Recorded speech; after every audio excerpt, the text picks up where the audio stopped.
रहमतुल्लाहि व बरकातुहू। वालेकुम अस्सलाम व रहमतुल्लाहि व बरकातुहू। मेरा नाम है रोहिहा सिद्दीकी। मेरा नाम है अलीहा सिद्दीकी। आप देख रहे हैं आज सिद्दीकी ऑफिशियल में हम आपको सुनाएंगे नबी सल्लल्लाहु अलैहि वसल्लम की पहली पहली बातें और इस्लामी दुआएं, इस्लामी मालूमात। आप क्या नबी सल्लल्लाहु अलैहि वसल्लम सारी जिंदगी मक्का में रहे थे? नहीं बहना, नबी सल्लल्लाहु अलैहि वसल्लम 53 साल यानी 53 साल मक्का में रहे थे। नबूवत मिलने से पहले 40 साल और नबूवत मिलने के बाद 13 साल मक्का में रहे। आप फिर नबी सल्लल्लाहु अलैहि वसल्लम कहाँ लाते थे?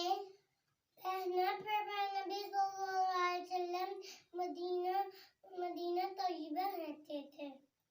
आप फिर नबी सल्लल्लाहु अलैहि वसल्लम मदीना में कितने साल रहे थे? पहना फिर नबी सल्लल्लाहु अलैहि वसल्लम मदीना तैयबा में 10 साल रहे थे। सबसे पहले कौन ईमान लाया था?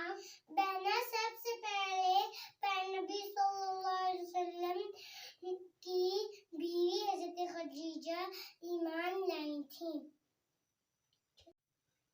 मर्दों में सबसे पहले हजरत अबू बकर और बच्चों में हजरत अली और गुलामों में सबसे पहले हजरत ज़ैद इस्लाम लाए थे।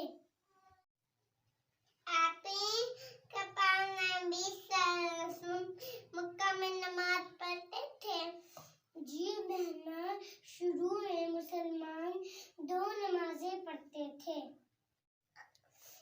आप फिर 5 नमाजें कब फर्ज हुई थी?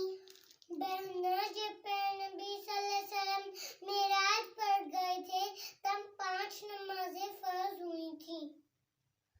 आप सबसे पहले नबी सल्लल्लाहु अलैहि वसल्लम के साथ किसने नमाज पढ़ी थी?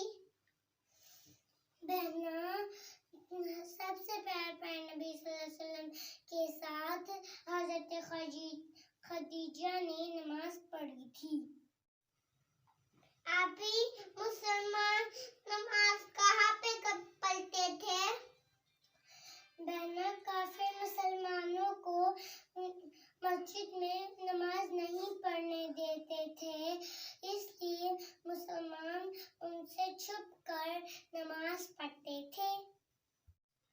आप क्या मुसलमान हमेशा छुप कर नमाज पढ़ते थे? नहीं बहना, जब हजरत उमर ने इस्लाम कबूल किया तब मुसलमानों ने मस्जिद में नमाज पढ़नी शुरू कर दी थी। आप नबी सल्लल्लाहु अलैहि वसल्लम और मुसलमानों की और बातें बताएं मुझे। बहना, बस अब कल इंशाल्लाह मैं आपको बताऊंगी।